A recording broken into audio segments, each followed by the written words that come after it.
Coucou à tout le monde, bienvenue sur le nouveau podcast Les chemins de l'inspiration. C'est aujourd'hui que commencent les premières interviews. Donc là, j'ai eu la chance de pouvoir interviewer Jonathan Radet qui va nous parler de son parcours de voyage, ses défis, ses anecdotes, les conseils à la fin du podcast pour les personnes qui n'osent pas encore franchir le cap d'un voyage solo ou qui aimeraient réaliser un rêve de voyage. Donc, hâte que vous découvriez tout ça. Je vous laisse avec l'interview. Salut à toi, Jonathan.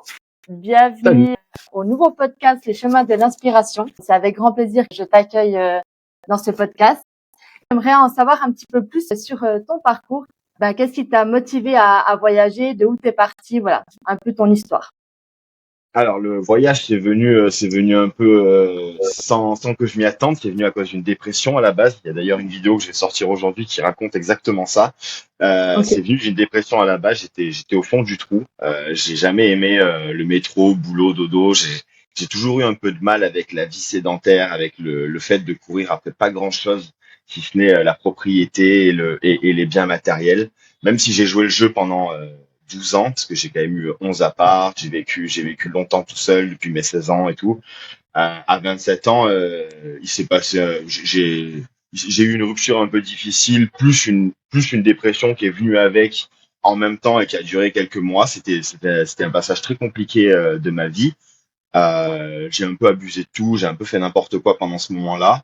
Et à un moment, je me suis levé un matin et je me suis dit que c'est soit je continuais comme ça et que ça allait pas durer bien longtemps, soit qu'il fallait que je fasse quelque chose qui me sorte de ce quotidien un peu viscéral. Euh, sur le moment, j'avais toujours, quand j'étais gamin, je me rappelle d'un film, c'était Into the Wild. J'avais beaucoup aimé. Je trouvais que le concept d'un mec qui part seul voyager au pif, sans plan, sans rien, je trouvais ça absolument incroyable. Donc, quand j'étais au plus bas, j'y repensais beaucoup et je me suis dit, en fait, c'est soit je reste ici et je broie du noir, je suis triste, voire pire, soit je pars. Donc un matin, j'ai rendu mon appart, j'ai rendu ma voiture, j'ai rendu mes biens, j'ai tout lâché. J'ai mis les deux trois trucs qui me restaient dans un sac et je suis parti. À ce moment-là, j'avais 2 000 € en poche, 2000 et quelques, un petit truc comme ça. Et je me suis dit bon je vais partir. Donc j'ai commencé par des pays comme l'Espagne. Je suis allé à Barcelone en bus. Donc c'est là que j'ai compris qu'en fait en bus, notamment avec Flixbus, on pouvait aller dans pas mal d'endroits en Europe pour pas très cher. Donc je suis allé à Barcelone, j'ai passé une première semaine, je parlais quasiment pas anglais, encore moins espagnol. Donc je suis allé dans ma première auberge de jeunesse de toute ma vie, à 27 ans. Je suis arrivé dans l'auberge et en fait, j'ai eu beaucoup de déclics en une semaine à Barcelone. Je me suis rendu compte qu'en fait, parler anglais, c'était pas si horrible que ça venait vite quand on était entouré par des gens qui parlent tout le temps anglais. La communauté des voyageurs, par défaut, peu importe le pays où elle se trouve, parle anglais. Donc quand on arrive dans une auberge de jeunesse, l'anglais, c'est la langue. Au Ouais. début, j'avais du mal, mais à force de trouver mes mots, de galérer et tout, ça s'est bien passé. Les auberges de jeunesse, je m'en faisais toute une caisse quand j'en avais entendu parler avant, je me disais que c'était vraiment des dortoirs dans des lits un peu pourris, que c'était vraiment le truc super cheap. Alors qu'en fait, j'ai réalisé que pas du tout. Ces dernières années, avec la montée en force du tourisme et surtout du backpacking, les auberges de jeunesse ont mis un coup de collier énorme. Donc, j'ai vu des auberges de jeunesse qui sont absolument incroyables, qui valent clairement des hôtels de 3, 4, 5 étoiles des fois, comme les Célinas. Euh, et en fait, une fois à Barcelone, j'ai réalisé que rester seul, chose que j'avais eu beaucoup de mal à faire dans ma vie jusqu'à maintenant, rester seul était quand même quelque chose de bien quand on savait l'apprivoiser. Donc, j'avais peur de voyager seul. Je pense comme tout le monde, c'est un peu le délire de je vais me retrouver seul, je sais pas à qui parler, j'ai peur d'être confronté à moi-même.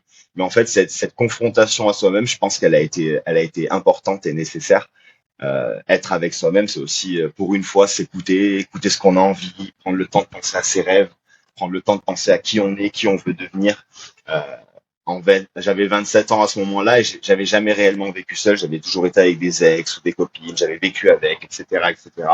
Donc entre mon adolescence à 16 ans quand je suis parti vivre seul et 27 ans quand j'ai eu cette rupture, je m'étais pas vraiment retrouvé seul, pas plus de 2 mois en tout cas, et encore. Il y avait les amis pour combler, il y avait le travail pour combler.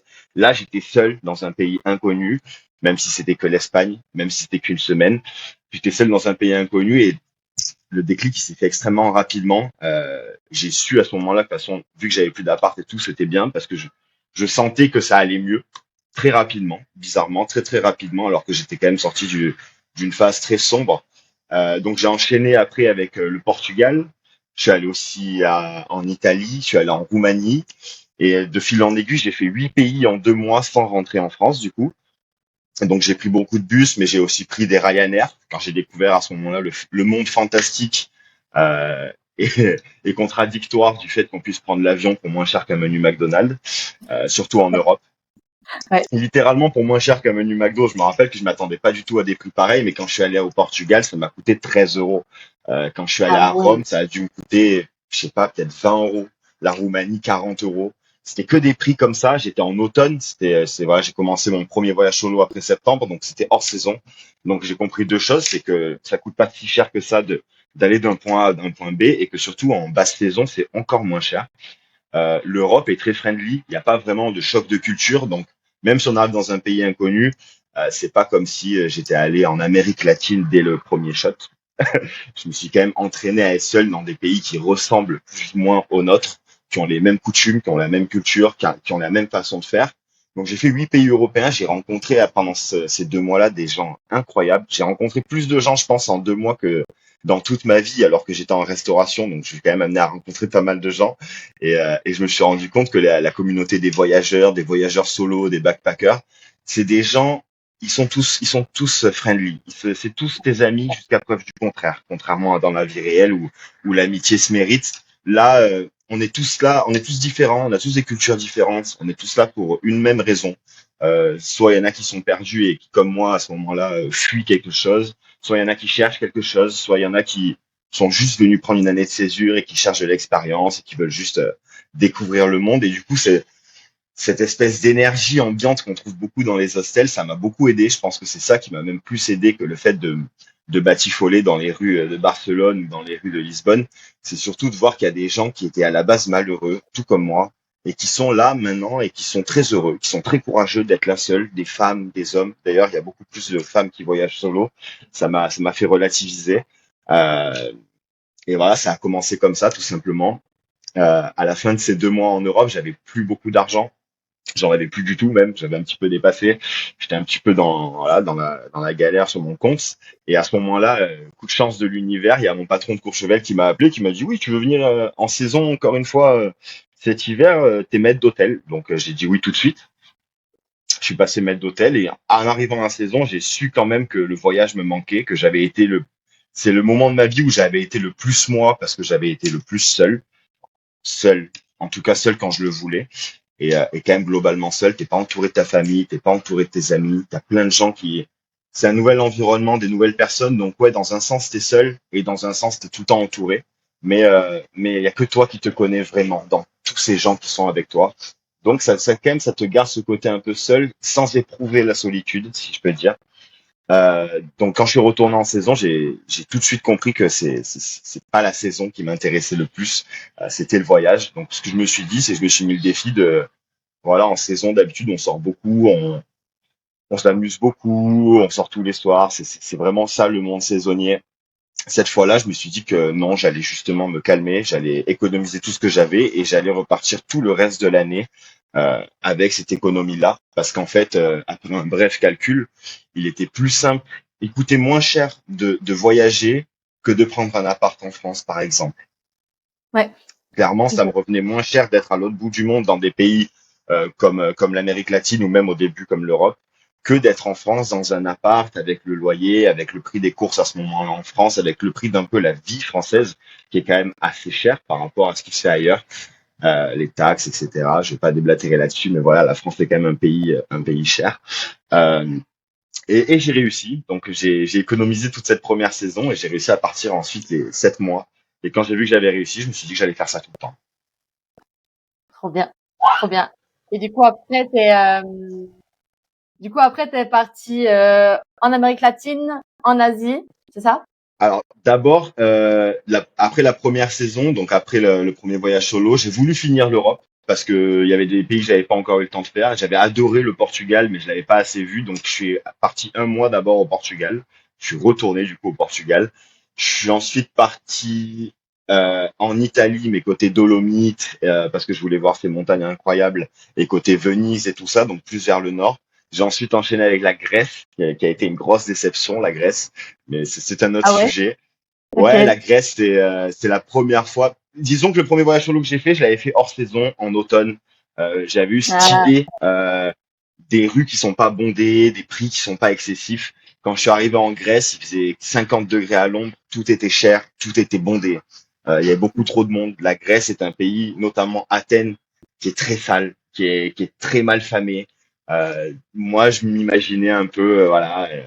Les anciennes civilisations, la Grèce antique, me balade dans des rues pavées. Surtout, j'ai grandi à Nîmes, donc les rues pavées et les monuments anciens, c'est quand même, ça fait partie de mon quotidien à ce moment-là. Et en arrivant à Grèce, j'ai réalisé qu'en fait, en tout cas, Athènes est vraiment très surcotée. J'ai pas fait du tout Santorin et Mykonos parce que j'ai su tout de suite que si là il y avait trop de monde, alors là-bas ça serait pire. Donc je suis parti en Crète, une île un peu oubliée des gens, alors que c'était une île incroyable. Donc j'ai adoré la Grèce pour la Crète, je l'ai détesté pour Athènes. Et après ça, je suis parti directement au Pérou. Au Pérou, puis la Bolivie, puis l'Argentine, sans aucun plan. Je suis arrivé au Pérou, je m'étais pas renseigné, je parlais pas un mot d'espagnol, j'avais rien prévu, j'avais pas de ouais. checklist avec je dois faire ça, je dois faire ça. Très vite, j'ai compris que moi, ma façon de voyager, c'était pas de rusher d'un point à un point d'intérêt et à courir pour aller voir tout ce qui est possible de voir dans le pays parce que j'estime que c'est pas voyager. Enfin, c'est voyager, mais c'est se mettre une grande pression pour pas grand chose. Moi, si je voyage, c'était essentiellement pour le côté thérapeutique, retour avec soi-même et tout. C'était pas vraiment mon grand intérêt de faire des activités, même si j'en ai fait beaucoup, hein. Mais j'ai rapidement accepté le fait, pardon, euh, de pouvoir aussi s'autoriser à ne rien foutre du tout dans un pays, c'est-à-dire arriver dans un pays et si j'ai envie de rester à l'hostel pendant 3 jours à regarder Netflix, après tout je peux. Je voyage 7 mois, je suis pas obligé de courir tout le temps. Je reste dans les endroits qui me plaisent plus que d'autres. Je me fais pas de planning comme ça. Quand j'arrive dans une ville, si ça me plaît pas, je peux bouger. Quand j'arrive dans un endroit, s'il me plaît, je peux rester. La preuve, par exemple, à Cusco, au Pérou, je suis arrivé, j'avais prévu d'y passer une petite semaine. J'ai passé 3 semaines et demie. J'ai même travaillé là-bas en volontariat parce que Ah, génial. la ville m'a énormément plu. C'était très beau. Il y a des lamas qui se baladent dans la rue. C'est Ah, un petit peu ce génial. côté féerique. Ouais. Surtout que je venais d'arriver par Lima, qui était la ville la plus craignos que j'avais jamais visitée. Vraiment, ça doit être la seule ville où j'ai eu peur. Ah J'ai ouais? eu vraiment peur. Ouais, Lima, c'est la capitale du Pérou. Tout de suite, ça met le ton. Quand on arrive à l'aéroport, les policiers te disent de pas prendre le taxi parce que tu vas te faire kidnapper. Euh, J'arrive à l'hostel. Effectivement, le mec qui était dans le même avion que moi, il est arrivé 3 heures plus tard. Il s'était fait braquer et kidnapper enfin, il s'était fait braquer par le taxi.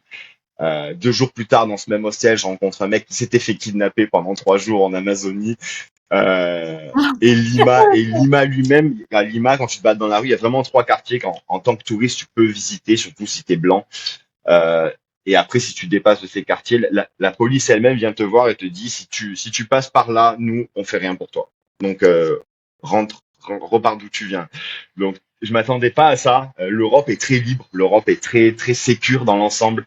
Quand je suis arrivé au Pérou, je suis un peu arrivé comme une petite fée, tout va bien, tout le monde est joli. J'ai vite compris qu'il fallait quand même faire attention.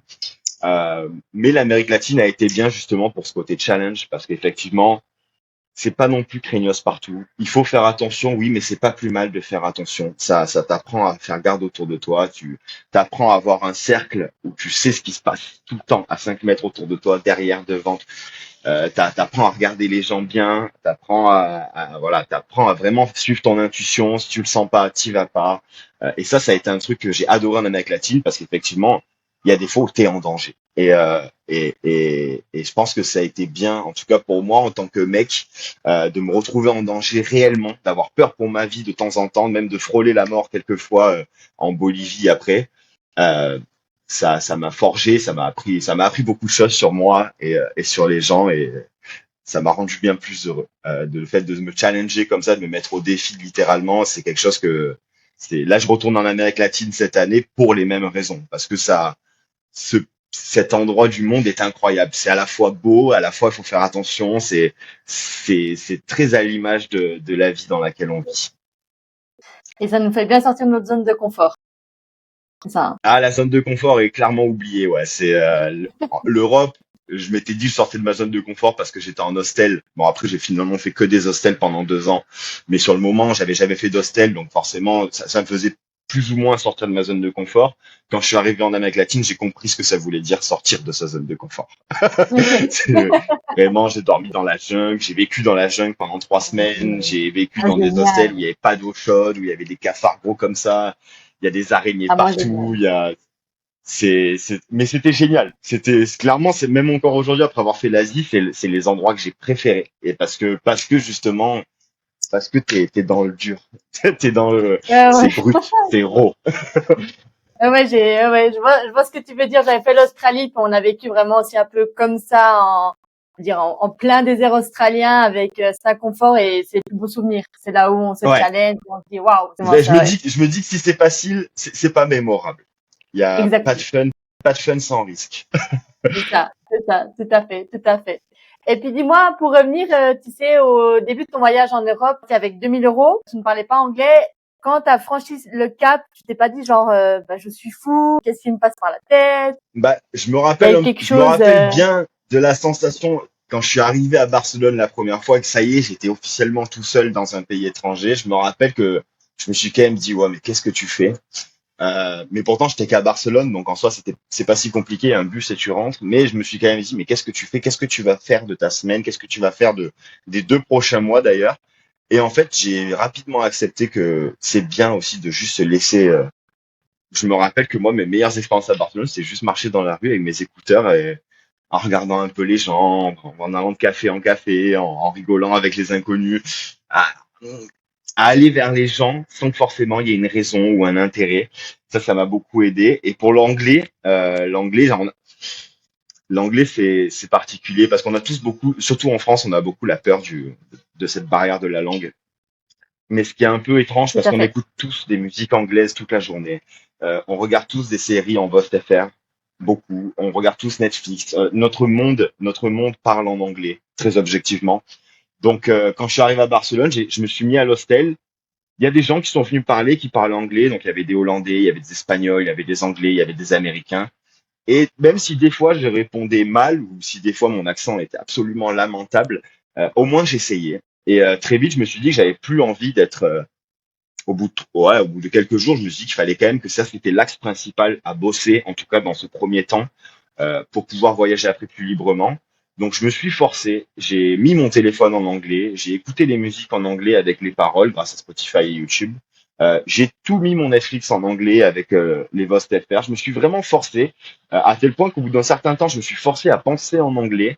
Dès que j'essayais de me dire des phrases dans ma pensée et que je voyais que j'arrivais pas à les dire, bam, je regardais comme ça, vocabulaire, conjugaison, et j'ai vraiment appris comme ça. Je me suis vraiment forcé jusqu'au jour où, à force de me forcer, à force de tout écouter en anglais, d'avoir tout en anglais, très rapidement, c'est venu finalement, peut-être 3 semaines plus tard, je devais être en Roumanie. Je me suis mis à rêver une fois en anglais. Je me suis dit, ah là, t'es sur le bon bout là. Là, tu tiens quelque chose. Très vite, mon accent s'est amélioré parce que j'écoutais. C'est très dur de comprendre les Anglais natifs, mais par contre, comprendre les Européens qui parlent anglais est beaucoup plus simple. Ouais, Ils parlent avec un d'accord. accent, tous, enfin, leur mot est moins absorbé, ils font pas d'argot, ils font pas de verlan. C'est de l'anglais plus conversationnel, simple, brut, mais utile. C'est- on est loin de l'anglais de l'école. On est loin des prétérites et tout. Ils y sont, et avec l'école, on a le background de faire, ah oui, ça, je me rappelle. Mais je me suis toujours dit que si à l'école, on nous avait appris juste l'anglais simple, l'anglais qu'ils utilisent, l'anglais de tous les jours, en fait, c'est beaucoup plus simple et c'est beaucoup moins déconcertant que l'anglais littéraire qu'on nous vend. Donc l'anglais n'est pas une langue très compliquée, très honnêtement. Maintenant que j'y pense avec le recul, c'est une langue qui est bien plus simple que le français, ou qui est bien plus simple qu'aucune autre langue. Peut-être l'espagnol est simple quand même, mais l'anglais est très simple. Et l'anglais, on est entouré de trucs anglais tout le temps. Donc ça vient quand même assez rapidement. La barrière de la langue, s'il y en a qui nous écoutent, vous en faites pas. C'est super ok. C'est vraiment super ok.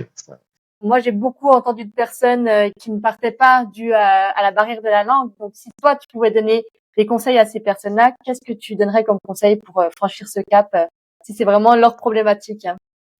Bah, c'est vrai que c'est une problématique qui revient beaucoup, même sur mon compte, je le vois beaucoup, les gens sont omnubilés par la barrière de la langue, ce qui Ouais. m'étonne parce qu'on a quand même Google Traduction maintenant, on a tous un smartphone.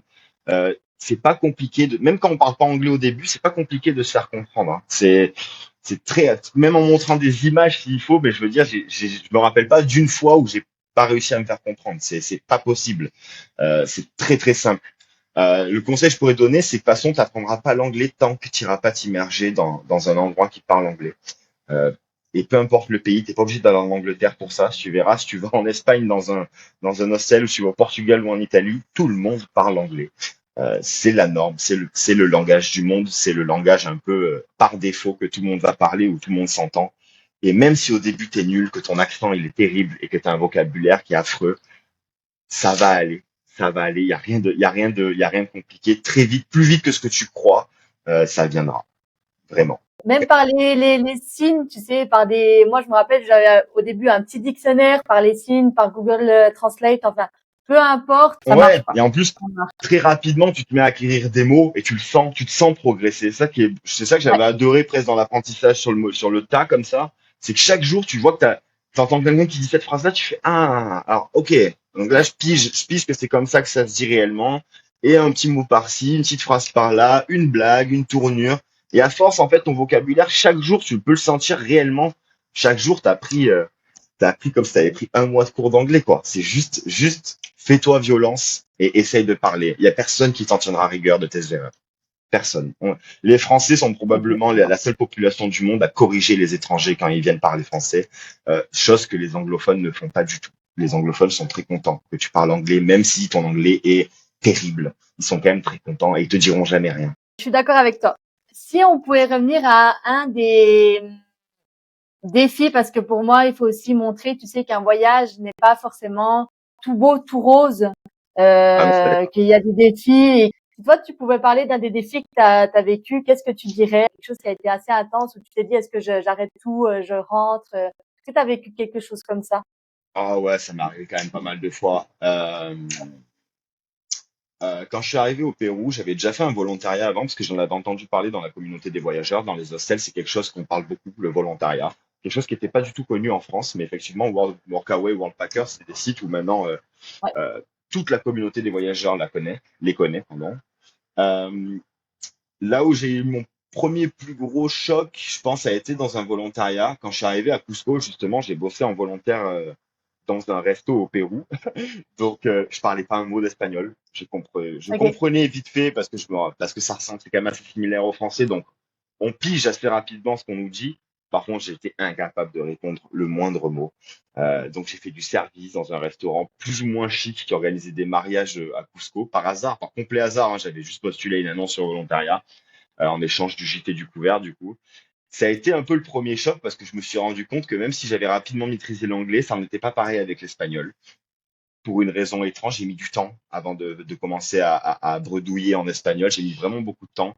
À ce moment-là, je parlais pas du tout. C'était vraiment, ça faisait que 3 semaines que j'étais au Pérou et j'étais déjà en train de servir des gens qui parlent péruvien, donc un espagnol qui est quand même particulier. Alors que moi, je parlais pas du tout, quoi. Le seul truc que je savais dire, c'est soy français. Ça s'arrête là. On me parlait, j'étais là, soy français. Non, Etienne. Excellent. Donc Excellent. ça a été le premier défi. Je me suis retrouvé aussi rapidement au Pérou à être malade à cause de l'altitude au Pérou, à vomir des trucs pendant plusieurs jours parce que la bouffe au Pérou, c'est un Ouais. peu comme le Bali Belly qui est très connu sur les réseaux, mais au Pérou, quand t'as pas un gros budget et que tu manges du coup au marché ou de la street food, elle est délicieuse. Mais il faut que ton corps s'y Ouais. habitue parce que les normes d'hygiène sont Ok. clairement pas les mêmes que chez nous. Donc la Ok, première oui, semaine a été quand même effectivement. compliquée. Ouais, ouais, c'est vraiment. Il y a des gens qui rentrent. Moi, j'ai vu des gens dans l'hostel à Cusco rentrer au pays parce que c'est trop. Parce que vraiment, quasiment sûr, la première semaine, tu vas vomir tout ce que tu as. Tu vas avoir la fièvre. Ouais. En plus de ça, tu as le mal de l'altitude. Parce que le Cusco est à 3200 mètres d'altitude. Donc, déjà, quand tu arrives, tu as un. Et finalement, c'est quand même passé. Je suis resté allongé à l'hôtel, j'ai marché très peu, mais voilà, je me suis débrouillé. Et je pense que l'autre plus grand défi qui m'a failli me dire rentre chez toi, c'est quand je suis arrivé en Bolivie. J'ai voulu faire un volontariat où j'ai vécu dans la jungle, donc j'ai vécu pendant 3 semaines dans la jungle amazonienne. Donc Ah, j'avoue que la génial. première fois que je suis arrivé dans la jungle, je me suis dit, ouais la vache, qu'est-ce que je suis en train de foutre? J'étais tout seul dans une famille qui ne parle qu'espagnol. Ils étaient très gentils, hein, c'était génial. Mais je bitais rien du tout. Je comprenais pas grand-chose à ce qu'ils me disaient. Et pour toujours avoir plus de défis, régulièrement, je m'amusais à faire des randonnées seul dans la jungle amazonienne. Du coup, donc c'est quand même, on n'est pas en Savoie, hein, on n'est pas dans la Creuse ou je sais Ouais. pas où, dans le Gard. C'est quand même la jungle amazonienne, c'est-à-dire que le moindre petit insecte peut te tuer. Oui, Vraiment, effectivement, ouais. c'est même mon hôte, donc le père de famille qui m'accueillait, m'avait fait un petit topo parce qu'il avait bien vu que de toute façon, même en me disant non, on n'y va pas, j'étais un peu une tête de nœud, je voulais y aller parce que la montée d'adrénaline, rien que le fait d'être dans la jungle seul, j'étais fou l'adrénaline quoi. J'étais là, j'aurais jamais pensé il y a encore un an que aujourd'hui je me retrouve en Amazonie. Je suis dans la jungle, il y a des jaguars, il y a des serpents, il y a des anacondas, il y a des araignées grosses comme ça. Tu dois faire gaffe où tu mets les pieds, tu dois faire gaffe à chaque son, il y a les singes qui te volent. C'est tout un délire, donc c'est tout un délire de vie sauvage et tout, et t'es là, t'es vraiment seul face à toi-même. Et lors d'une de ces randos, justement, où je suis parti un peu loin, un peu seul, euh, j'ai atterri dans un champ de coca. Donc, la coca, en Amérique latine, pour ceux qui savent pas, c'est la feuille qui se mâche. Ce n'est pas une drogue à partir du moment où elle n'est pas encore distillée et mélangée à toutes les saloperies qu'il y a dedans pour en faire de la cocaïne. Tant que c'est que de la feuille de coca, ça guérit le mal de l'altitude et il n'y a pas de problème. Mais quand on tombe sur un champ de coca, ça peut être les deux. Ça peut être soit un champ pour la feuille de coca, soit un champ pour la cocaïne. Si c'est un champ pour la feuille de coca, il n'y aura pas de problème, ça va être des fermiers très gentils. Si c'est un champ Ah pour faire de la non. cocaïne, il y aura un problème, ce sera des narcotrafiquants. Je suis tombé dans un champ de cocaïne. Euh, donc je marche, je pense que j'ai dû marcher même pas 10 minutes dans le champ, le temps de réaliser ce qui était autour de moi. Et je regarde les feuilles et je fais, oh merde, ça c'est ça c'est de la coca. Et je me rappelle que mon hôte m'avait dit, si jamais tu tombes sur un champ, étant donné qu'il y a un gros narcotrafiquant qui vit autour, là où j'étais, donc j'étais vers Tunari en Bolivie, un endroit où il y a aucun touriste, ils avaient jamais vu de blanc, il y a quasiment pas de village, et le petit village qu'il y a, quand moi je passais, les gens ils étaient comme ça, ils avaient jamais vu de blanc. Et il y avait un mec qui s'appelle Morales, qui est un très gros narcotrafiquant là-bas, qui est un peu le Pablo Escobar bolivien, qui est à Tunari. Donc, il a tous ses champs à Tunari et tout. Donc, il m'avait prévenu, mon hôte, de me dire, fais gaffe, il va rien t'arriver, mais si tu rentres dans le champ, sors vite, casse-toi. T'as rien à faire là et t'es un gringo. T'es blanc, t'es pas leur meilleur ami. Donc, je me rappelle de ça. 10 minutes enfoncé dans le champ, je me rappelle de ça et je vais pour faire retour arrière. Et là, juste en face de moi, il y a un mec avec une Kalachnikov qui me braque comme ça et qui commence à me brailler Mon dessus en espagnol alors que je ne parlais. Je comprends plus ou moins ce qu'il dit, mais pas assez pour pouvoir répondre, quoi. Donc moi, je reste comme un con, vraiment flippant. Il approche son canon jusque là de ma tête. Et là, je repense à ce que ma mère me disait avant de partir en Amérique latine. Je me disais, putain, elle avait raison, autant je vais mourir ici, quoi. Et la, la, la scène a dû durer 5 minutes, mais je me rappelle de tout ce qui s'est passé en moi dans ces 5 minutes. Il y a eu la peur, puis il y a eu l'acceptation. J'ai accepté l'espace d'un instant que c'était le dernier jour de ma vie. Tout est arrivé très très vite dans ma tête. Je me rappelle m'être dit un peu un truc complètement débile, je pense, d'ego masculin complètement débile, c'est si tu dois mourir, ne pleure pas. Donc je suis resté en face du mec comme ça. J'ai pas fait le dur du tout. Il voyait bien que j'avais peur, mais j'ai pas pleuré. Euh, et j'ai juste essayé de lui mimer. Gros, je suis en randonnée, quoi. Je pars, je m'en fous de ce que tu fais ici. Je m'en tape complètement. Et il voit que je flippe. Il y a une espèce de moment où tous les deux on parle pas, où on se regarde. Et moi, je le regarde comme ça. Genre, mais, tue-moi maintenant, mais fais quelque chose, tu vois, il faut que tu me dises là. Et il se tape une barre, il s'est mis à exploser de rire, il a baissé sa Kalachnikov, il a fait allez, vas-y, casse-toi. J'ai pas cherché à comprendre, je me suis même pas retourné, j'ai couru, je suis rentré chez mes hôtes, je leur ai brièvement raconté parce qu'un de mes hôtes bégayait un peu en anglais aussi, donc on arrivait quand même à se comprendre. Euh, bon, eux aussi s'en foutus de ma gueule, hein, d'ailleurs. Hein, ils ont dit oui, mais c'est normal. Ils savent pas quitter et tout. Et la fun fact sur ça, c'est que la personne qui m'avait braqué est venue manger chez mes hôtes peut-être 4 ou 5 jours après, quelque chose comme ça. mais Parce que pour eux, c'est un non. voisin. C'est les narcotrafiquants. Et on voit tout le délire narcos et tout, mais les mecs qui sont dans les champs, juste, ils protègent le champ. Oui, ils ont une Kalachnikov, mais ça veut pas dire que c'est sûrement des assassins mais ça veut pas dire que c'est des assassins de sang-froid non plus. En tout cas, c'est pas ce que j'ai ressenti. Quand il est venu manger, il est venu manger avec la machette au poignet et la Kalachnikov dans le dos, et il s'est tapé des barres. On a rigolé. C'était hyper Ok, étrange comme ah ouais, expérience, le mais changement total. Ah c'est oui. ouais, mon hôte en fait les connaissait, donc pour un peu présenter le fait que je suis dans la région et qu'il faut pas me descendre si jamais on me croise, il les a invités à manger, pas Evo Morales, pas le Big Bonnet, mais en gros les mecs qui travaillent dans les champs autour quoi. Donc ils sont venus manger, ils m'ont vu, mon hôte leur a parlé, machin, ils ont compris, on a rigolé, on a bu ensemble et tout. C'était assez étrange comme expérience, mais c'était vraiment cool. Ah bah tu m'étonnes. Euh, En Bolivie, pareil, une fois où j'ai eu vraiment très peur pour ma vie aussi, c'est j'ai pris un bus pour aller justement de La Paz à Rurrenabaque, qui est très très loin, une autre partie de la jungle amazonienne. Et ce bus passe par la route de la mort, où il y a 400 ou 400 personnes qui meurent chaque année parce que la route est complètement... ça devrait même pas être une route, nous on n'appellerait même pas ça un chemin. Et il y a des bus qui passent dessus dans les deux sens, donc c'est complètement... ça n'a pas de sens. Rien que de voir la route, on a l'impression que c'est un sketch, quoi. C'est pas possible. Donc, je prends ce bus qui dure peut-être 20 heures ou 21 heures, quelque chose comme ça, dont 12 sur cette route. Et pareil, sur cette route, donc on te le dit en arrivant, il y a des chances que ça se passe pas bien. Il y a des chances que le bus tombe et que tu meurs. On te le dit quand t'achètes le ticket. Je suis qu'avec des locaux dans le Ah bus. Il y a que des ouais. Boliviens. Il y a des femmes, des enfants, des poules. Il y a un tas de choses dans le bus. Euh, et je prends le bus et je me rappelle que pendant la nuit, je me réveille parce que j'entends une femme hurler. Et en fait, le chauffeur avait la roue avant gauche complètement dans le vide. Donc c'est une falaise qui fait plusieurs centaines de mètres de haut probablement, hein. C'est vraiment très haut. Tout le long de la route, on est comme ça sur le côté, on regarde la falaise, on voit même pas qu'on est sur la route. On a l'impression qu'on est déjà dans le vide. Donc et en fait, il y a des gens qui crient à un moment dans le bus et il s'était garé, il avait pilé mais il avait pilé avec la roue gauche complètement dans le vide, quoi. Complètement. Le bus tenait sur trois roues sur la route, donc il était devant. Le mec, je me rappelle, je sors pour voir un peu ce qui se passe. Je sors du bus et il était devant, comme ça, en train de se demander comment il allait faire. Et il est resté là, Hmm. comme ça, bien 20-30 minutes à se demander qu'est-ce que je vais faire pour enlever tout ça, pour reculer. Donc il a demandé à tous les gens de se mettre à l'arrière. On s'est tous mis à l'arrière du bus pour que ça fasse contrepoids. Il a réussi à reculer. C'était un sketch, ça a duré 1 heure et demie, je crois. Et j'étais là, ouais, là aussi, j'aurais pu mourir. En fait, en Amérique latine, je pense que j'ai frôlé la mort comme ça une bonne dizaine de fois. Que ce soit par les animaux, parce que je suis allé chasser l'anaconda. J'ai pataugé dans une mare où il y avait des caïmans, brièvement, mais je l'ai fait. Il y a eu plein de choses comme ça où j'aurais Plein de choses. clairement pu mourir, mais c'était génial. C'est ces expériences-là que je me rappelle le mieux et c'est ces expériences-là que je raconte quasiment à chaque fois parce que waouh, je l'ai fait. Ah bah tu C'est ça. m'étonnes.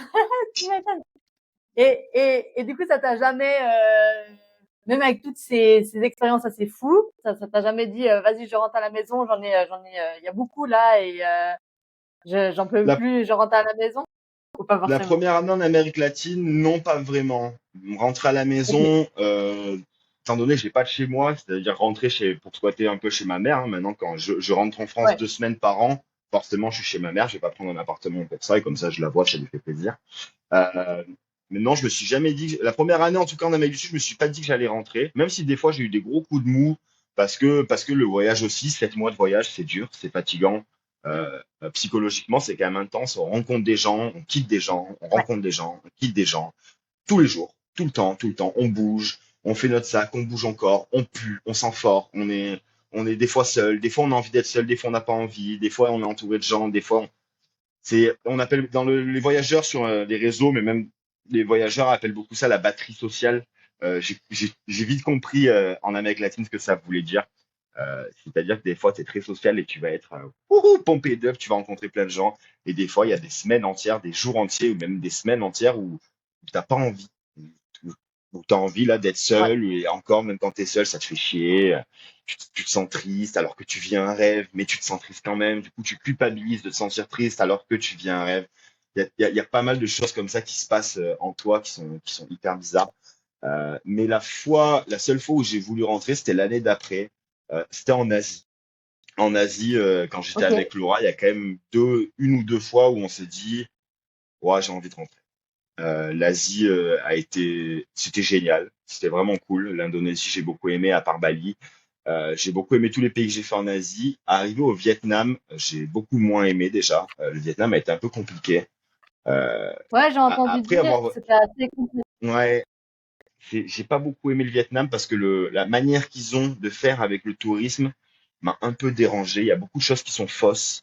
Euh, pour citer quelques exemples, la baie d'Along, c'est une poubelle à ciel ouvert, alors que c'est un patrimoine mondial de l'UNESCO. Les Vietnamiens Ah sont ouais. pas cool. Il y a beaucoup de gens, il y a un peu des deux qui disent sur les réseaux, ça dépend vraiment. Je dis pas qu'ils sont tous pas cool, hein, il y a eu des gens très cool, mais il y a quand même des trucs où après 3 ans de voyage à ce moment-là, je suis plus regardant sur certaines choses et je le sens maintenant. Il y a des trucs qui me plaisent moins. Moi qui avance des activités touristiques, maintenant j'ai beaucoup de mal dans les activités où il y a trop de monde et où on voit, où ça se voit qu'on te prend pour une vache à lait. Le Vietnam est très comme ça. Le Vietnam, c'est pas bonjour, pas merde, c'est you pay now, you buy something, tu payes maintenant, t'achètes quelque chose. C'est dès que tu rentres quelque part, t'achètes quelque chose. On te suit pour que t'achètes quelque chose. Ils sont pas méchants, mais ils sont quand même particuliers. On sent qu'ils nous aiment pas trop. Les Français notamment. Il y a des villages où je suis arrivé et les enfants te font des doigts d'honneur. Ça m'a fait hyper bizarre. Alors qu'en Ah Asie, ouais. en Asie, tout le monde est tellement gentil, mais vraiment, c'est probablement la population au monde la plus gentille. Mais le Vietnam est un peu particulier. Après, il y a tous ces antécédents de guerre. Du coup, je comprends. Oui. Honnêtement, il n'y a pas de souci. Mais juste un mois passé comme ça, en étant déjà fatigué des 4 premiers mois, je l'ai moins bien vécu. Il y a eu des choses qui m'ont un peu choqué. La pollution m'a choqué. Le mensonge m'a choqué. Par exemple, sur Instagram, on voit beaucoup, c'est le pont avec les mains au Vietnam. Faut savoir, Ouais. c'est dans un parc d'attractions américain qu'il est ce pont. Ah ouais. On Ah entend ouais. beaucoup, ouais. Ouais. Ok. On entend beaucoup aussi parler de Sapa et du mont Fansipan, donc c'est la plus haute montagne d'Asie du Sud-Est. Mais je dis putain, génial, je vais y aller, j'y vais. Sapa est magnifique, il n'y a pas de problème. Les alentours, c'est magnifique. Seulement pour monter en haut de cette montagne la plus haute, c'est pas un trek ou quoi que ce soit, c'est un télécabine qui mène également à un parc d'attractions américain. Il y a plein de choses comme ça où c'est faux. La baie d'Along, on est avec Laura, on a passé 2 nuits dans la ville donc d'Along. On s'est rendu compte que c'est une ville fantôme, c'est une ville qui a été créée justement pour les touristes de la baie d'Along. Il n'y a personne qui vit dans cette ville. Donc il y a des rangées et des rangées de bâtiments dans un style quartier américain, quartier français, quartier machin, qui sont complètement vides. Mais quand je dis des bâtiments, c'est des centaines et des centaines de buildings qui sont complètement vides parce qu'ils ont été fabriqués juste pour le tourisme. Du coup, à ce moment-là en Asie, j'ai commencé à comprendre que il y a un truc en moi qui avait changé au niveau du voyage, parce que forcément, au bout de 3 ans, l'euphorie du début n'est pas forcément la même. Ouais. Quand je suis arrivé à Barcelone, le simple D'accord. fait d'être dans la rue à Barcelone, j'étais comme un ouf. Vraiment, je dansais, je chantais partout, j'avais mes écouteurs dans les oreilles, je dansais dans la rue. Il y a cette euphorie de dire juste, je suis là par moi-même. Au bout de 3 ans, forcément, l'euphorie est quand même passée. Je suis Ouais, toujours ça très va. content de voyager, mais j'ai plus le même regard du début. Je fais beaucoup plus attention à ce que je vois. Je me laisse beaucoup moins prendre pour un con aussi. Euh, donc, le Vietnam, c'était quand même une succession de t'es un touriste, on te prend pour un con. La baie d'Along, par Et exemple, on a fait un partenariat. Dis-moi. oui, et en fait, juste là, pour revenir, parce que tu m'avais dit avec Laura et toi, à ce moment-là, vous étiez vraiment à deux doigts de dire, bon, allez, on rentre à la maison parce que c'était intense au niveau de l'Asie. Qu'est-ce qui a fait que Ouais. finalement vous êtes restés, vous avez continué? Parce que Parce qu'on n'avait pas envie de rentrer en France. Parce que ça, rentrer chez nos parents respectifs ou prendre un Airbnb en France ou un appart en France pour les 2 mois qui nous restaient à tirer, on trouvait que c'était déjà un échec en soi et que ça allait pas forcément mieux se passer. Rentrer, ça m'aurait embêté. On a eu envie, on y a pensé plusieurs fois. Il y a eu des fois, on s'est regardé, on s'est dit franchement, c'est vrai, là, je serais bien en France. Je serais bien en France. Mais c'est quand même, ça fait aussi partie du challenge et du défi, et ça, on aime bien. Moi, j'aimais bien, et Laura a vite compris comment je voyageais. Laura adore aussi ce côté défi et challenge. Elle est allée, même avant de me rencontrer, elle avait vécu 2 ans et demi par elle-même aux États-Unis. Donc, c'est quand même quelqu'un qui est comme ça aussi. Donc, on voulait pas renoncer. Juste ce qu'on a fait, c'est qu'on a changé nos plans, ce qui nous a coûté un peu d'argent, ce qui nous a un peu tué notre budget. Mais quand on a vu qu'au bout d'un mois, on était censé rester un mois et demi au Vietnam, quand on a vu au bout d'un mois qu'on n'arrivait plus à supporter certaines choses, notamment le tourisme de masse, on s'est dit Ouais. qu'on allait changer de pays, on allait en Thaïlande. Donc je sais qu'il y en a qui vont se dire, ouais, mais tu vas en Thaïlande, le touriste de masse, c'est beaucoup en Thaïlande. sauf que c'était la saison des pluies. Donc en fait, on avait la Thaïlande pour nous tout seuls. On a fait des îles où on était solo. Même Koh Phangan, la très célèbre île de la Full Moon Party, on y est allé pendant une semaine et demie. Et ça a été notre coup de cœur. Déjà, on n'a pas fait de Full Moon Party parce on s'en tamponne. On a 30 ans, on a passé l'âge. Même Exactement. si on aime bien les soirées, mais on n'était pas en Thaïlande pour ça. En revanche, pour le coup, étant hors saison, on avait l'île pour nous tout seuls. C'était pas rare d'arriver sur une plage et qu'on soit juste nous deux. Ça nous a fait beaucoup souffler, nous réconcilier avec l'Asie. On a pu faire ce qu'on veut en Thaïlande, plus qu'encore ailleurs en Asie, à part peut-être en Indonésie. Il y a quand même ce sentiment fort de liberté, c'est-à-dire tu loues un scoot pour Oui. 2 euros, tu fais ce que tu veux, tu peux conduire sans casque, tu peux être en pieds nus et torse nu toute la journée. Il y a personne qui va rien te dire. Tout le monde est gentil, tout le monde est très cool. Les Thaïlandais sont adorables. Il y a quand même ce sentiment de, tu te lèves le matin et t'es au paradis un peu. C'est vrai. Oui. Je suis sûr et persuadé que j'aurais pas du tout aimé Koh Phangan si je l'avais fait en haute saison. J'ai vu les vidéos sur les réseaux sociaux. Étant un acteur des réseaux, je vois ce qui se passe en haute saison en Thaïlande. C'est pas mon truc. Je suis content, malgré le fait qu'on ait eu beaucoup de pluie pendant un moment. Je suis quand même content d'avoir fait l'Asie en saison des pluies. Et je suis d'accord avec toi, j'ai fait aussi Koh Phangan, mais du coup, moi j'étais jeune, donc j'ai fait la full moon party. Et effectivement, j'ai pas du tout aimé. Tu vois, c'était beaucoup trop. Ah, Et de ce que j'ai entendu et de ce que tu me dis, l'île elle est incroyable. Et ouais, finalement, là, elle a été détruite par cette fête, quoi, et par le monde. c'est ouais. Bah, la full moon party encore se regroupe dans la plage qui est au sud. Et après, il y a toutes ces espèces de jungle party dans la jungle. Et c'est vrai qu'avec Laurent, on s'est dit, bon, peut-être qu'on va essayer, mais quand on a vu les prix, on a compris tout de suite que c'était un attrape touriste. C'était 80 euros pour entrer dans la full moon party. 80 euros en Thaïlande, c'était une semaine de budget quasiment pour nous. 80 euros, c'est 8 jours d'hôtel, c'est sûr. Tranquille. Là, ils la font payer maintenant? Je savais pas. Parce que moi, il Ouais. me semble pas que je Maintenant, l'avais. et Ok. et les jungle parties sont même encore plus chers. Ah bon? Ok. Ouais. Bon, voilà. Bah, en même temps, c'est vrai qu'avec Instagram, il y a beaucoup de choses qui avant, je pense, étaient gratuites. Bien Donc, sûr. j'envie un peu les anciens voyageurs qui maintenant ont changé beaucoup. C'est vrai. C'est vrai. Si on devait revenir sur ton premier voyage au niveau développement personnel, qu'est-ce que ça t'a apporté? J'étais heureux. Je pense que quand je suis revenu du premier voyage de 2 mois solo, c'est sans aucun doute où j'ai été le plus heureux de ma vie. Quand je suis revenu, j'avais un sourire constant et inarrêtable. J'avais une vibe super positive. Et en fait, cette vibe m'a amené beaucoup de bonnes choses parce que, bah, la preuve, maintenant, on est en train de faire une interview, mais ça, ça m'a amené ça a posé les fondements de moi en tant qu'homme, je pense, parce que du coup, je relativise beaucoup maintenant. Je suis très heureux de base maintenant. C'est chose que j'étais pas du tout avant. J'ai tout le temps le sourire et je me rappelle que même ma mère qui m'avait vu au plus profond de la dépression quand je suis revenu du voyage, elle a pleuré tellement mon Ouais. visage avait radicalement changé. J'avais radicalement changé. J'étais particulièrement heureux. Je me rappelle très bien de cette période. J'ai jamais été aussi heureux de toute ma vie, sans aucun doute. J'étais fier de moi, j'avais appris l'anglais, j'avais fait 2 mois tout seul avec 2 000 euros. J'ai- J'avais rencontré plein de gens, j'avais appris plein de choses sur plein de monde, j'avais vu des pays que j'aurais jamais cru voir. Je suis allé en Slovaquie, en Roumanie, pour aucune raison.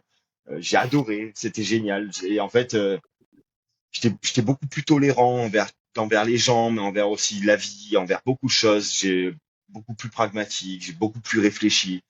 Et surtout, pour la première fois de ma vie, je pense que le main truc, c'est que j'avais vraiment, ça va paraître un peu babos de dire ça, mais je m'aimais. Genre, j'ai appris à m'aimer, d'être fier de moi et d'avoir remonté tout ça comme défi. Franchement, j'étais content d'être moi. Chose qui, 2 mois avant, j'étais vraiment pas loin de la perdition définitive de moi avant. Mais là, en 2 mois, ma vie, moi, j'avais tellement changé, j'étais très content, j'étais très fier. Magnifique. C'est beau à entendre. C'est très beau à entendre. Est-ce que tes projets ont complètement changé suite à ce voyage? Je pense, hein, comme pour beaucoup de monde, mais qu'est-ce qui a changé au niveau des projets? Que tu t'es dit, ben là, ça c'était avant Ben, et maintenant, boum, je fais avant, autre chose. il y a beaucoup de choses qui ont changé. Je savais pas quoi faire de ma vie avant. J'avais un très bon poste. J'avais 12 ans de restauration dans les pattes déjà à ce moment-là. J'étais maître d'hôtel, j'avais déjà eu des postes à responsabilité, etc. J'avais été responsable de restaurant, j'étais un des plus jeunes maîtres d'hôtel de France quand j'avais 21 ans. J'ai toujours, dans mon taf en restauration, j'ai toujours réussi, mais c'est pas ce que je voulais faire dans ma vie. Quand je suis revenu de ce voyage, je savais pas tout à fait ce que je voulais faire. Par contre, je savais où je voulais aller et je voulais aller ailleurs. Je voulais voir le monde, tout simplement. En fait, c'était peu importe par quel moyen j'allais y arriver, ça m'était égal tant que j'arrivais à voyager. Donc en fait, les saisons, je me suis retrouvé à faire. Je faisais déjà les saisons avant, mais en fait, je me suis rendu compte qu'en fait, c'était parfait pour ce que je voulais faire parce que je travaille 4 mois et demi, j'économise tout, et avec cette économie, ça me permet de vivre dans un pays qui est quand même un peu plus pauvre, on va pas se mentir, l'Amérique latine ou l'Asie ou quoi, pendant 7 mois. Donc le ratio est bien. Le Ouais. ratio est même très bien. Donc je m'étais dit en fait, bon, tant que t'as pas une autre idée, keep going. Donc j'ai fait ça. Après, durant mes voyages, en racontant mon histoire un peu aux gens autour de moi, il y a pas mal de gens qui m'ont dit, mais pourquoi tu te mets pas sur les réseaux, tu devrais en parler, c'est bien ce qui t'arrive et ce que tu as fait, ta manière de faire et tout, c'est bien, t'es rayonnant. J'avais pas l'habitude, on m'avait jamais dit ça encore, donc au début, l'idée a fait son chemin, j'étais contre, j'aimais pas TikTok, j'avais du mal avec Instagram, j'avais déjà été sur Instagram, mais c'était parce que je faisais de la photographie de portrait un peu avant, qui est ma première passion à la base. Euh, et, euh, et un jour, il y a quand même quelqu'un qui m'a convaincu, qui m'a dit vraiment, essaye, mais donne-toi un mois, fais quelques vidéos, essaye. Donc, je l'avais fait sur TikTok dans un premier temps, et au bout donc, durant le deuxième voyage, donc Europe, Amérique du Sud, j'ai commencé quand j'étais dans les Dolomites en Italie à faire des vidéos. Une semaine plus tard, j'avais franchi les 10 000 abonnés sur TikTok, et je crois peut-être 4 mois plus tard, j'étais à 90 000, quelque chose comme ça. Donc, ça allait Ah très ouais. très vite sur TikTok. Alors que j'aime pas spécialement TikTok. En tout cas, c'est pas mon public cible. C'est un peu plus jeune. Vu que j'aime bien faire du storytelling et du mindset et tout, c'est très vite. J'ai atteint les limites de ce que je pouvais faire sur TikTok. Donc j'ai commencé à le faire sur Insta. Ça n'a pas pris du tout. Et un jour, donc à la troisième saison, donc avant d'aller en Asie justement, donc juste avant de rencontrer Laura, en mars, je poste une vidéo qui explique que justement moi, je fais des saisons, que j'économise tout et que ça me permet de voyager 7 mois. Donc forcément, dans Ouais, cette j'ai vu la vidéo, il y en a vidéo. qui, tout le monde a vu cette vidéo. Alors que c'était une blague à la base pour mes potes. Hein. C'était vraiment pour dire à mes potes, vous voyez, si vous pouviez économiser, vous arrêterez d'envoyer des textos à la con disant que je suis un chanceux et tout. La chance n'a rien à voir là-dedans. J'ai juste économisé. Je suis pas sorti de la saison.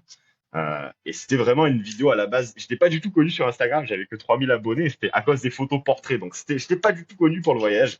Et j'ai sorti cette vidéo, elle a fait genre 1,5 million de vues en une semaine, quelque chose comme ça. Elle m'a amené 50 000 abonnés en 3 semaines. C'est complètement insane, je m'y attendais pas du tout. Surtout que 50 000 abonnés sur Instagram a beaucoup plus de portée que sur TikTok. Donc je m'y attendais pas du tout. Ça m'a un peu tombé dessus comme la misère sur le pauvre monde. J'étais à la fois content, mais à la fois ça a été compliqué de gérer les réseaux quand même parce que les gens ont toutes les opinions sur toi avant même de te connaître. Donc forcément, quand j'ai dit que je travaillais 4 mois et demi pour voyager 7 mois, il y en a qui ont adoré ça et il y en a qui m'ont traité de tous les noms. Il y en a qui ont pensé que je profitais du Pôle emploi. Il y en a qui ont pensé que j'étais un voleur, que j'étais un branleur, que je me suis fait insulter de tous les noms. Honnêtement, j'ai reçu des messages de mort, j'ai reçu des menaces, j'ai reçu des choses absolument insane, mais je suis passé outre grâce surtout à Laura qui m'a quand même bien aidé à relativiser un peu tout ça. Parce que je pense que sans elle, les réseaux, j'aurais pas supporté au début. Le début était vraiment très très compliqué pour moi. J'ai beaucoup pleuré à cause des réseaux. Le premier mois à Bali, j'ai pleuré quasiment tous les jours à cause des réseaux. La première année a été très compliquée émotionnellement parce que jusqu'à maintenant, je voyageais pour être libre et pour moi. Et là, en Ouais. fait, je devais rendre des comptes et m'expliquer sur ce que je faisais. Et en plus, c'est de ma faute parce que je l'ai voulu. J'ai posté des vidéos. Si j'avais voulu rester libre, j'aurais juste pas posté. Ouais, Donc je m'en ouais, voulais ouais. à moi, j'en voulais aux autres, j'en voulais un peu à tout. Donc Laura m'a quand même beaucoup, beaucoup aidé. Ça, c'est indéniable. Sans elle, je pense que j'aurais arrêté. Mais maintenant, ça va plutôt bien. J'aime ce que je fais sur les réseaux. J'aime ma communauté. Je trouve ça bien. J'essaie de faire quelque chose de différent, qui parle à la fois du mindset, mais à la fois aussi d'histoire. Euh, voilà. En gros, Donc finalement, ça t'a vraiment apporté un changement au niveau aussi professionnel. Professionnel, ouais, ouais. ouais, parce que quand les réseaux sont arrivés, du coup, c'était une possibilité encore plus d'être digital nomade ou en tout cas de pouvoir voyager en étant Ouais, payé. Ouais, Donc, forcément, même si j'ai pas arrêté les saisons, la preuve, ça fait encore 3 saisons que j'y retourne dans le voyage. Même là, l'an dernier, je suis retourné en saison alors que ouais, j'étais déjà connu sur les réseaux. C'est quand même quelque chose qui me permet éventuellement de gagner de l'argent quand je suis en voyage. Et ça, c'est vrai que c'est génial. Bon, et après, il y a tout ce côté moralité où j'ai encore du mal à gérer avec ça. Il y a beaucoup de contrats que ouais. je refuse parce que j'aime pas la marque ou j'aime pas ce que ça montre. Il y a des contrats où quand j'arrive sur place, je me rends compte que peut-être j'aurais dû y penser 2 fois. Mais il y a aussi, mais sinon, en général, toutes les marques que je fais, maintenant, tout ce que je fais en partenariat, c'est des trucs où moi, ça me plaît. Si ça me plaît pas, je le fais pas en partenariat. Si ça me plaît pas, ou j'ai pas confiance, ou ça vend quelque chose que j'aime pas, ou ça propose un service que j'aime pas, je le fais pas. Et comme ça, je Ok, suis OK avec ma morale, et je suis OK avec mon compte, et je suis OK avec comment je gagne ma vie. Il y a t'as beaucoup bien raison. d'influenceurs voyage, on a rencontré beaucoup, c'est un petit monde. Il y a beaucoup d'influenceurs voyage qui n'ont pas forcément cette morale-là. Après, je dis pas que je suis mieux qu'eux, hein. Il y a pas c'est pas du tout ça. C'est que je comprends pourquoi ils le font parce qu'effectivement, on propose des sommes des fois pour des contrats un peu, un- où on pourrait redire, on propose des sommes astronomiques. Euh, Moi, je refuse. Je comprends qu'il y en ait qui acceptent. J'aime pas mentir. Je mentirai jamais sur mon compte Instagram. Ça m'emmerde beaucoup de mentir. Euh, donc, euh, donc, il y a tout ce côté-là qui est un peu compliqué avec les réseaux. Si tu avais des conseils à donner à des personnes qui sont en hésitation de franchir un voyage solo, un rêve de voyage, qu'est-ce que tu donnerais comme conseil à ces personnes-là par rapport à ton vécu? N'écoute pas ceux qui t'entourent. Ouais, je suis C'est vraiment d'accord. le main truc. N'écoute pas ceux qui t'entourent. Je me rappelle quand j'ai commencé à voyager solo, et même surtout notamment quand je suis allé en Amérique latine, que ce soit les amis, la famille, tout le monde a des préjugés incroyables sur tous les pays du monde. Il y a même des gens qui ont des préjugés sur des pays à côté comme l'Espagne et l'Italie. Euh, donc les gens vont balancer leur propre peur sur toi en te disant que c'est risqué, qu'il faudrait pas le faire, mais t'es sûr, tu vas être tout seul. N'écoute pas les gens qui ne sont jamais sortis de chez eux. Si tu as des conseils à prendre de quelqu'un, prends-les de quelqu'un qui a fait ou ce qui fait ce que toi tu veux faire. Parce que même si c'est ta maman chérie, même si c'est peu importe qui c'est, ils ont tort. Ils ont tort. Ils en savent rien. Et ils en savent souvent ce que la télé leur dit. Donc ils en savent rien. Euh, Fais-le par toi-même et vois par toi-même et tu verras que c'est toi qui pourras leur apprendre après, à terme, quand tu reviendras, qu'ils ont eu tort. Et ils seront très contents de l'apprendre. Moi, ma mère, pour donner son exemple, quand je suis parti en Amérique latine, était vraiment particulièrement inquiète et contre, même si elle n'a pas son mot à dire, parce que je suis un grand, mais quand même, c'est ma maman. Elle était, en revenant, je vois que maintenant, à force d'avoir voyagé comme ça, déjà, elle est particulièrement fière de moi, je pense plus qu'elle a jamais été auparavant dans ma vie. Mais surtout, je vois que pour une fois, le fils lui a fait changer de mentalité. Tes parents t'apprennent beaucoup, mais toi aussi, tu peux apprendre à tes parents à partir d'un certain point. C'est un truc que j'ai compris. Donc ouais, le conseil, il est simple, écoute pas la peur des autres. Tu as sûrement déjà assez peur comme ça de le faire.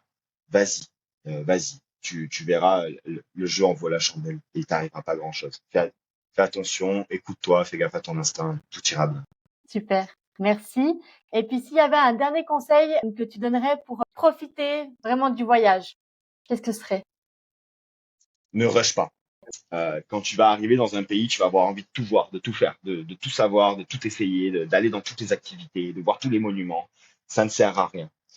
Ça ne sert à rien. Fais ce que t'aimes au rythme où t'aimes. Ne te, ne, ne, ne te, ne te sens pas responsable de ne pas faire certaines choses.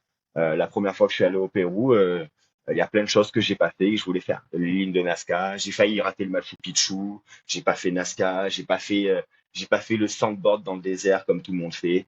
Et c'est pas grave. C'est ok. Genre, tu peux pas tout faire dans un endroit en une semaine, 2 semaines, un mois, peu importe. Même en 2 mois, tu n'aurais pas pu tout faire de toute manière.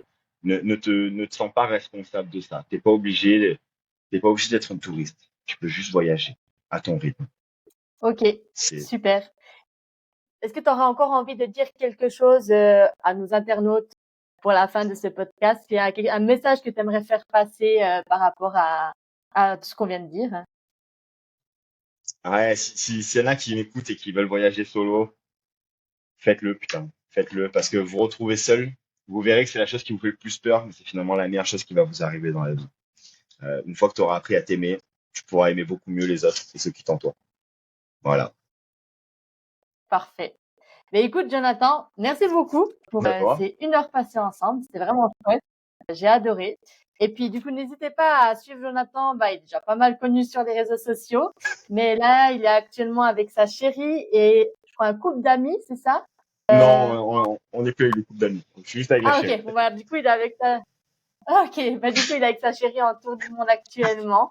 Son Instagram est inspirant. Donc, n'hésitez pas à le suivre. Je vous mettrai le lien en dessous de la vidéo. Voilà. Merci, Jonathan. Merci à toi, merci beaucoup.